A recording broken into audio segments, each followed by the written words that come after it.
Olá, o meu nome é Suzana Gonçalves e eu sou professora e tradutora de Libras ainda em formação. Eu estou cursando o curso de Pedagogia na Universidade Estácio de Sá, agora, né, atualmente, porque outrora eu me encontrava na Universidade Federal Fluminense. Então esse é o meu primeiro PCC na Casa Nova, na verdade. Então, o presente trabalho, ele é uma prática como componente curricular único. E ele foi ofertado pelas disciplinas de didática e de fundamentos teóricos e metodológicos da infância. E ele também foi elaborado pelas tutoras Thaís Rodrigues de Almeida e Caroline Kern. Bom, no referente documento, né, instrucional, foi feito um pedido para irmos a uma escola regular, né, uma escola básica de ensino regular, para fazermos algumas observações, algumas análises sobre o ensino administrado para crianças inclusas lá, de inclusão.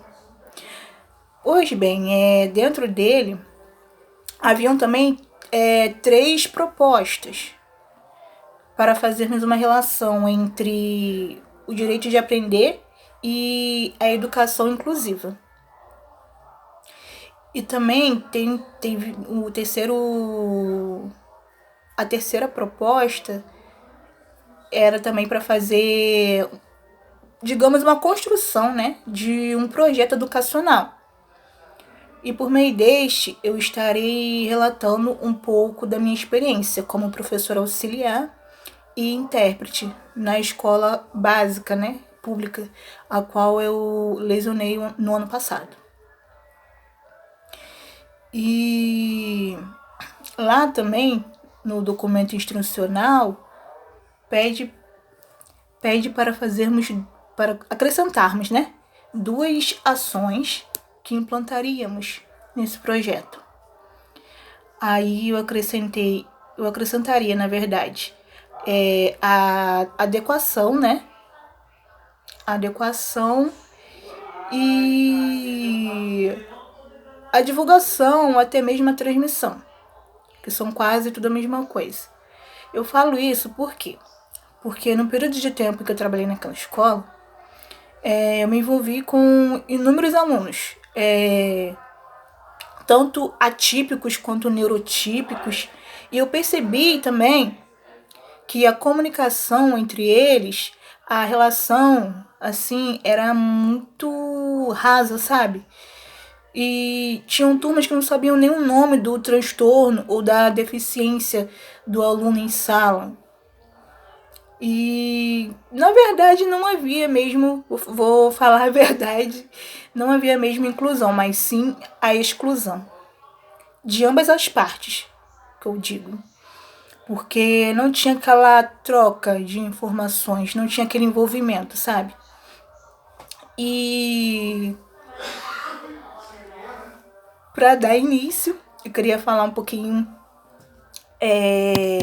Na verdade, eu queria falar uma citação de Comenius, né? De Amos Komenský, o famoso teórico tcheca, né?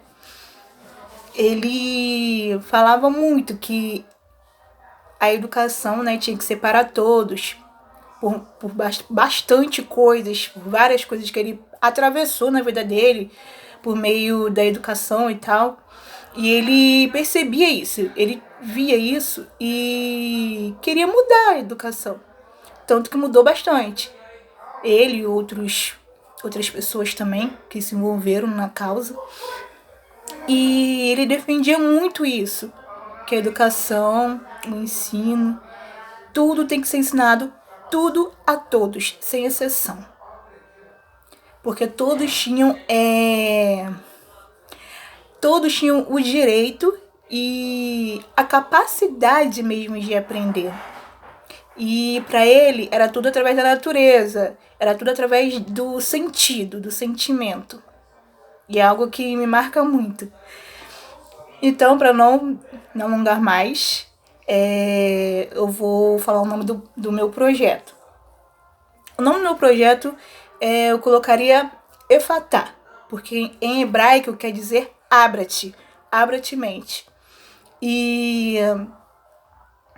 o tema também a ser trabalhado, né? Eu colocaria abrindo-se para o novo. Mas por que esse tema? Bom, olha, nós sabemos que existem vários tipos de deficiência, transtornos que já existem, né? Que já são condicionados no nosso meio social e outros que ainda estão surgindo, como, por exemplo, que eu estudei há uns 2 anos atrás, o TOP, que é o transtorno do positivo opressor, da síndrome de Rett também.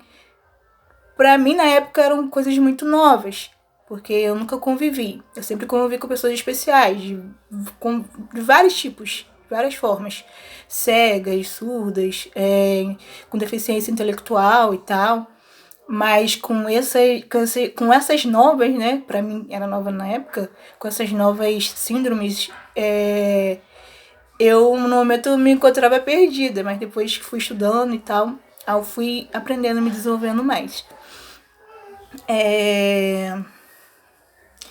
E a gente sabe que existem essas síndromes e ainda estão surgindo outros, né, outros transtornos, outros tipos de deficiências físicas e mentais. E às vezes nós não buscamos entender, não pesquisamos, porque se a gente não procurar, não pesquisar, nós não vamos descobrir, não vamos aprender nada. E isso é pra vida. E dessa forma, eu acredito que seria fundamental a criação desse projeto, sabe? Porque ali é onde as crianças, até mesmo crianças, né? Os alunos, professores e pais neurotípicos ou não pudessem se relacionar, pudessem aprender uns com os outros, sabe? Seria uma aprendizagem mútua, com toda a comunidade ali. E eu vou falar um pouquinho sobre a minha experiência, né? Na escola do ano passado. Quando eu cheguei lá, eu fui chamada para ser tradutora de livros de um aluno surdo. Só que quando eu cheguei lá, eu pensei, na minha cabeça, eu pensei que ele era surdo oralizado. Só que quando eu cheguei lá, ele não sabia nada de nada, na verdade. Ele era apenas copista. Ele não sabia escrever, não sabia ler. Ele não tinha essa codificação, ele não tinha nada. E ele era praticamente analfabeto, na verdade. Essa é a realidade, ele era analfabeto, tanto da língua brasileira de sinais, quanto da língua portuguesa, porque nós sabemos que a primeira língua seria a língua de sinais, né, Libras. E a primeira, no caso. E a segunda seria a língua portuguesa. Só que ele não sabia nada, não tinha desenvolvido, não tinha aprendido essas duas línguas, né? Então, eu comecei a observar como é que era o tratamento das pessoas envolvidas com ele, o tratamento da turma, dos professores e tal. E eu percebi que não tinha inclusão. Ele não sabia, não tinha, ninguém se comunicava com ele, ninguém sabia Libras. E aquilo ali foi me incomodando. E eu sou muito observadora. Tudo pra mim que eu observo primeiro. Aí eu fui analisando aquilo ali e tal, nas primeiras semanas. Aí eu chamei a professora para uma conversa, a professora desse aluno. Eu conversei com ela, expliquei a situação, aí fui atrás também da coordenação e tal. Expliquei a situação e perguntei, né, se eu poderia tentar entrar, mudar alguma coisa e tal. E me deram carta branca, então eu fui. Aí quando chegou na outra semana, aí eu comecei a fazer um mini projeto, né? De de ensinar mesmo Libras para os alunos daquela turma, os professores também. E é algo assim que, cara, foi muito legal pra mim. Não só pra mim, mas pra todo mundo que tava envolvido ali, sabe? Porque foi algo que explodiu. Algo que tava preso foi brotado pra fora. E eu vi o entusiasmo das crianças, dos outros alunos também, das outras turmas que queriam também aprender, querendo se comunicar com ele. Foi muito legal. E eu percebi que depois que as crianças foram aprendendo, foram se comunicando, na verdade, com ele, se relacionando, que eu vi que ele tinha se encontrado, sabe? Parecia que ele estava fora da caixinha, parecia que ele estava fora da caixinha. E quando aconteceu isso, essa evolução de toda a turma, de toda, né, a comunidade, nossa, foi incrível. E os alunos, eles passavam isso para casa. Alguns pais aprenderam também a se comunicar com um surdo. E para mim isso foi muito gratificante, porque eu fui para auxiliar um aluno e acabei auxiliando uma comunidade inteira. Eu até me emociono falando sobre isso, porque foi algo que me marcou muito, porque foi um desafio para mim. Foi assim uma coisa muito desafiadora, uma coisa que eu nunca tinha feito antes e foi incrível, foi inacreditável, foi assim, superou mesmo, eu superei as minhas expectativas e acredito que superei as expectativas de muita gente também. E tô emocionada. E quando terminou o ano, findou o ano, todo mundo já tava se comunicando com ele, brincando com ele e tal. E ele saiu de lá praticamente alfabético. Ele evoluiu bastante, evoluiu muito. E não só ele, né, mas como eu também cresci bastante através do desenvolvimento dele. E foi muito bom, gente. Foi gratificante demais, meu Deus. Voltando aqui. O período em que o projeto será trabalhado. Então, eu colocaria assim, durante o mês de abril a setembro mesmo. Mas por que durante esses 6 meses, né? Então, todas as datas comemorativas relacionadas à inclusão, a direitos de pessoas portadoras de deficiência, não todas, mas a grande maioria, elas são comemoradas durante esse semestre. E também são sempre comemorados e lembrados de formas semanais, né? E eu acho que seria ideal a implementação desse presente projeto. Acho que seria muito, muito bacana. E aqui falar sobre as séries, né? As séries ou ônus que serão contemplados pelo projeto. Eu abordaria, na verdade, desde a educação infantil ao ensino fundamental 1. Por quê? Porque são as séries que as crianças estão mais interessadas, onde as crianças se encontram mais curiosas, querendo aprender, querendo descobrir, entende? Então eu colocaria nessa fase de escolaridade. Bom, os objetivos do projeto. Eu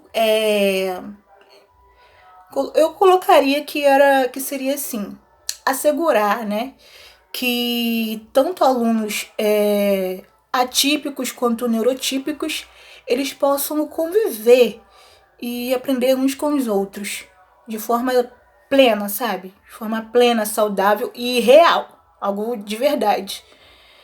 Para que o aprendizado não os separe, mas que os una, sabe?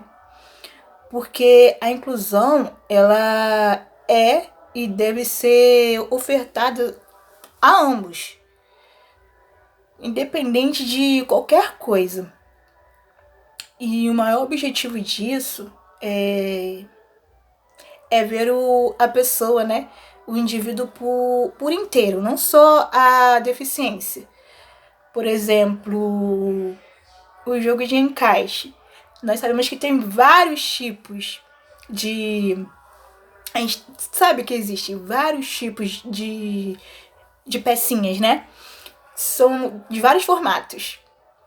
E independente delas estarem misturadas ali ou não, elas têm o seu próprio encaixe. Elas têm o seu par, sabe? E eu acho isso muito legal, muito interessante.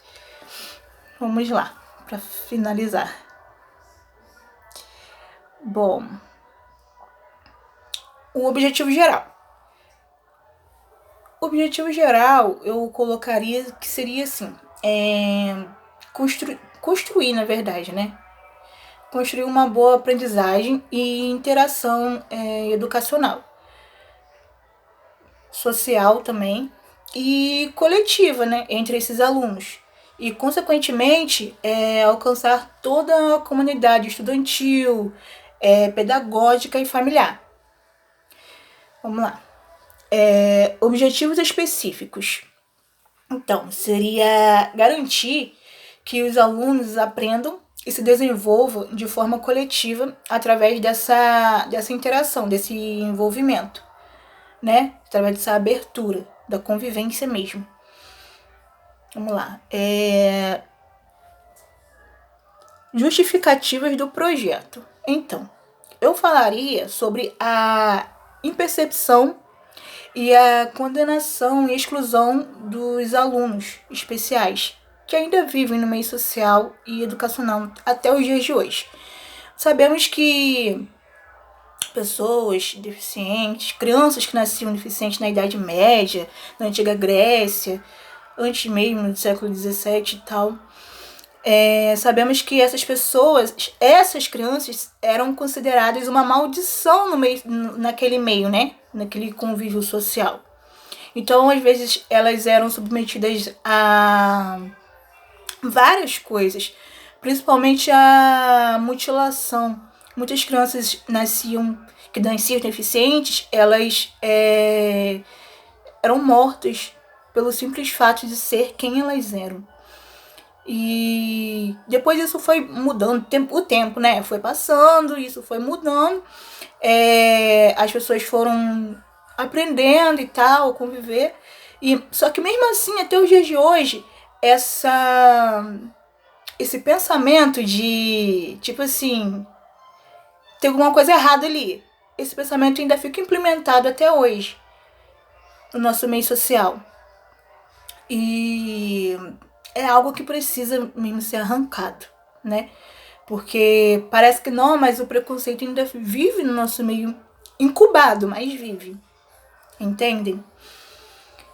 E agora eu vou falar sobre a metodologia estratégica. É isso? Então, seria trabalhar com o autoconhecimento, com palestra, com a ajuda de profissionais, né?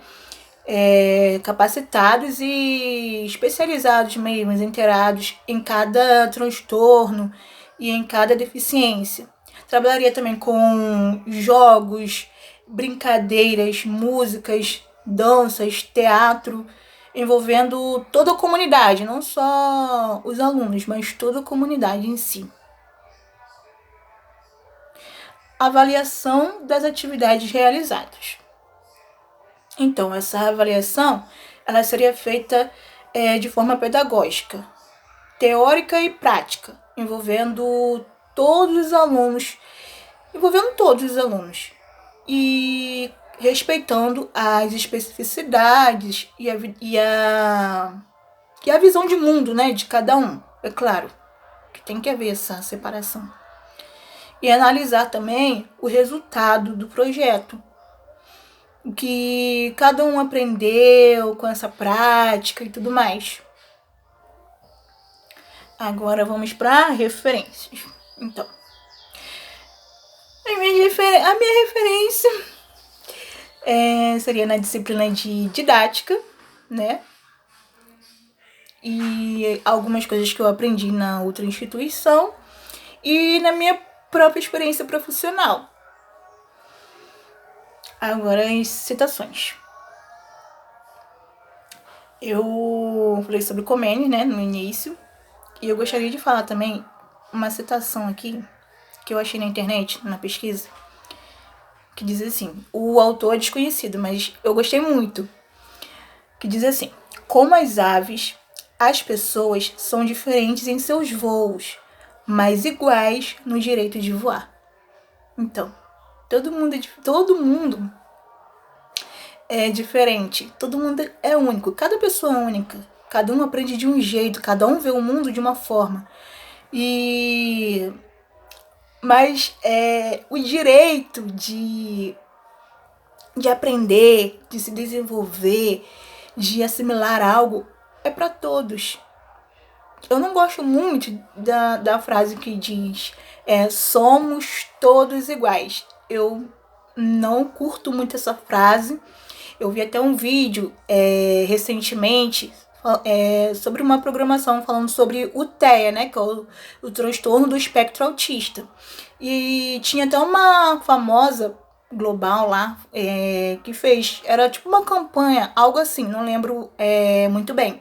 Mas eu cheguei a ver um pedacinho e ela falava sobre isso, falava essa frase. Eu não concordo muito, porque ninguém é igual a ninguém. Nós somos totalmente diferentes, cada um é único, como eu já disse antes. Mas temos que a cada dia aprender, né? A gostar, a amar, a conviver, né? E admirar o outro da forma que ele é, independente da imperfeição. Temos que olhar para o outro por inteiro. Então é isso. Espero que vocês tenham gostado. Eu gostei muito de falar sobre esse assunto porque é algo que eu vivo. Minha vida toda foi assim, porque eu tenho familiares assim, com transtornos, com deficiências, e tem uma irmã, um sobrinho, e é algo assim que é muito especial para mim. E obrigado por essa oportunidade de poder falar um pouquinho sobre o que eu aprendi, sobre a minha experiência. E eu espero que sirva, né, para ajudar alguém. Tá bom? Tchauzinho.